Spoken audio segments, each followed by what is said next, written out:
दोस्तों, शास्त्रों में लिखा है कि मृत्यु अंत नहीं है बल्कि आरंभ है। मृत्यु के बाद दुराचारी आत्माओं को यमदूत अपने साथ यमलोक ले जाते हैं। मनुष्य की मृत्यु के 13 दिन बाद पिंडदान से एक नया शरीर प्राप्त कर आत्मा यमलोक की यात्रा शुरू करती है। पापी आत्माओं को यमदूत अपने कठोर फाश में बांधकर धारदार हथियारों से मारते हुए दक्षिण की ओर यममार्ग पर खींचते हुए ले जाते हैं। पापी आत्माओं के लिए यमलोक का मार्ग बहुत ही दुर्गम और कष्टदायी होता है, जबकि पुण्य आत्माओं के लिए यही मार्ग सुगम और आनंददायक होता है। गरुड़ पुराण में स्पष्ट लिखा है कि पृथ्वी लोक से यमलोक की दूरी 86,000 योजन है, जिसे पापी आत्मा अपने पैरों से चलते हुए लगभग 1 साल में पूरा करती है। यमलोक की इस यात्रा के दौरान आत्माओं को अलग अलग 16 नगरों से गुजरना पड़ता है। ये 16 नगर आत्माओं को भयंकर कष्ट देने के लिए बनाए गए हैं। जिस आत्मा ने जैसे पाप कर्म किए होते हैं उसे उस नगर में उतना ही कष्ट भोगना पड़ता है। तो चलिए इस वीडियो में जानते हैं कि यममार्ग में मिलने वाले वे 16 नगर कौन से हैं, किस नगर को पार करने में कितना दिन लगता है और किस नगर में आत्मा को क्या कष्ट दिया जाता है। इसके साथ ही आपको यह जानकर भी हैरानी होगी कि गरुड़ पुराण में यहां तक बताया गया है कि आत्मा एक दिन में कितने कदम चलेगी, कितनी दूरी तय करेगी, क्या खाएगी और कहां रुककर विश्राम करेगी। वीडियो शुरू करने से पहले आपसे अनुरोध है कि हमारे चैनल वैदिक ज्ञान संगम को सब्सक्राइब कर लें और व्रत त्योहार में खाए जाने वाले शुद्ध फलाहार और पूजन सामग्री को प्राप्त करने के लिए डिस्क्रिप्शन में दिए हुए लिंक को क्लिक करें और कमेंट बॉक्स में जय श्री नारायण लिखकर परमात्मा को अपना आभार व्यक्त करें। दोस्तों, मृत्यु के 13 दिन बाद यमदूत आत्मा को पकड़कर यमलोक के मार्ग पर ले जाते हैं। यह मार्ग कांटों, कीलों, भालों और कठोर पत्थरों से भरा होता है। इन रास्तों पर कहीं आग जलती रहती है तो कहीं सैकड़ों दरारों से भरा एक सकरा रास्ता मिलता है, कहीं भयंकर बिजली गिरती है तो कहीं पिघलते हुए गर्म लोहे पर चलकर जाना पड़ता है। पापी दुराचारी आत्माओं को इन रास्तों पर बहुत कष्ट भोगना पड़ता है।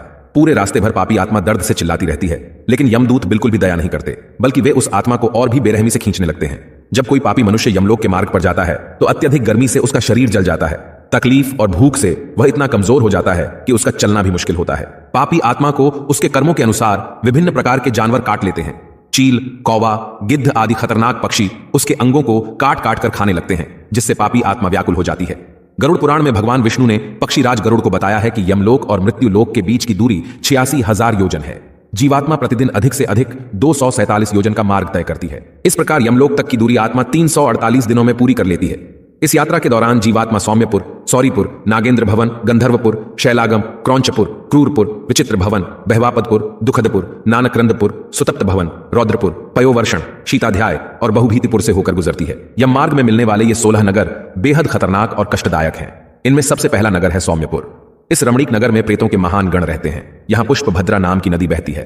पापी आत्मा सौम्यपुर पहुंचकर दुख से चिल्लाने लगती है। अपने बच्चों और परिवारजनों को याद करके बहुत रोती है। रोते रोते उसे अपने किए हुए पाप याद आते हैं, जिसके लिए वो भगवान को याद कर यमदूतों से माफी मांगती है, लेकिन उसकी बात सुनी नहीं जाती। परिवारजनों द्वारा दिए गए मासिक पिंडदान को ग्रहण करके थकान से चूर वह जीवात्मा करुण विलाप करती है। इस नगर की खूबसूरत हरियाली और पहाड़ देखकर विश्राम करना चाहती है, लेकिन यमदूत उसे विश्राम करने नहीं देते और उसे घसीटते हुए दूसरे नगर ले जाते हैं। यममार्ग में स्थित दूसरे नगर का नाम सौरीपुर है। सौरीपुर के रास्ते में चलते समय यमदूत उसे मुद्गलों और भालों से पीटते हैं, जिससे उसे बहुत दुख होता है। वह चिल्लाने लगता है और अपने पापों को याद करके रोता है। इस नगर में काल रूपधारी महाभयंकर जगन नाम का राजा राज करता है, जो अपनी इच्छा अनुसार स्थिर और गतिशील रहता है। उसे देखकर जीवात्मा अत्यंत भयभीत हो उठती है और अपने अनिष्ट की शंका से पीड़ित होकर त्रिपक्ष में पृथ्वी पर संबंधियों द्वारा दिए गए जलपिंड को खाकर बिना विश्राम किए दिन रात लगातार चलते हुए तीसरे नगर अर्थात नागेंद्र भवन पहुंचती है। नागेंद्र भवन पहुंचने में आत्मा को 3 माह का समय लग जाता है, जहां उसे महाभयंकर कष्टदायी वन मिलता है, जिसकी पीड़ा से विलाप करती हुई आत्मा यमदूतों से बार बार अपनी मुक्ति की प्रार्थना करती है। यहां वह आत्मा अपने बंधु बांधवों के द्वारा दिए गए अन्न जल को प्राप्त करती है। उसके बाद यमदूत उसे पाश में बांधकर दुख देते हुए पुनः आगे की ओर ले जाते हैं। चौथे मास में यह पापी आत्मा गंधर्व नगर पहुंच जाती है, जहां की पथरीली और तपती हुई जमीन पर चलते हुए उसके पैर जल जाते हैं। यहां आत्मा आराम करना चाहती है, लेकिन यमदूत उसे बिल्कुल भी आराम नहीं देते। चौथे मास में दिए गए श्राद्ध पिंड का भक्षण करके आत्मा शैलागम नामक नगर पहुंचती है, जहां उस पर लगातार पत्थरों की बारिश होती है।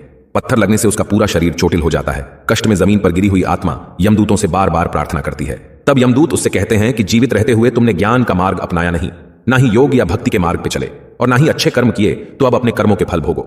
इस तरह इस नगर के कष्ट भोगते हुए आत्मा अपने सगे संबंधियों के द्वारा दिए गए पिंड खाकर बिना विश्राम किए हुए 5वें महीने में क्रौंचपुर में ले जाई जाती है। इस नगर में आत्मा अपने पुत्रों द्वारा दिए गए पिंडदान और घटदान से तृप्त होकर आधे मुहूर्त तक विश्राम करती है और यमदूत उसे विश्राम करने से नहीं रोकते। लेकिन आधे मुहूर्त के बाद यमदूतों के द्वारा डराए जाने पर दुख से कांपते हुए पापी आत्मा उस पुर को छोड़कर चित्रभवन नामक पुर को जाता है, जहां यम का छोटा भाई विचित्र नाम वाला राजा राज्य करता है। इसी नगर में आगे एक वैतरणी नदी बहती है, जो 100 योजन चौड़ी है और रक्त तथा मवाद से भरी हुई है।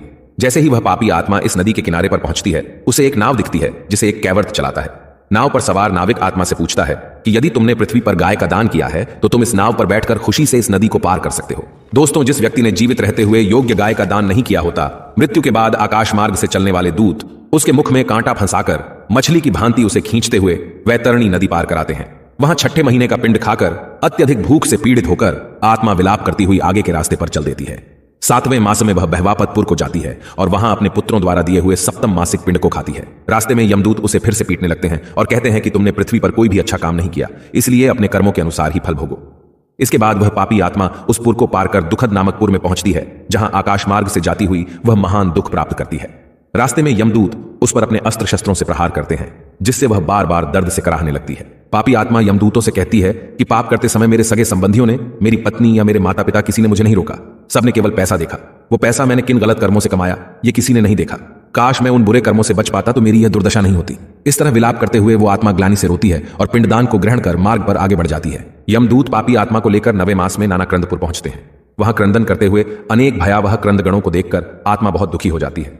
दूसरों को रोता हुआ देखकर उसे एहसास होता है कि यह लोक उसके जैसे अनगिनत आत्माओं से भरा है, जो वहां अपने कर्मों का दंड पाने आए हैं।